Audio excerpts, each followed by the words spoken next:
How to find profile picture settings on WhatsApp. Hello guys, and in today's video I'm gonna show you how to find profile picture settings on WhatsApp. First thing, go to WhatsApp and here you will find these 3 points in the top corner. Click on it and then click settings and then click on your profile here, and as you see now, just click this camera icon here,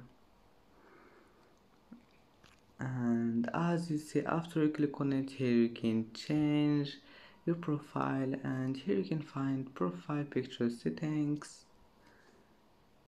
And that's it for today's video. If you like this video, don't forget like and subscribe, and thank you for watching this video until the end, and see you in the next video.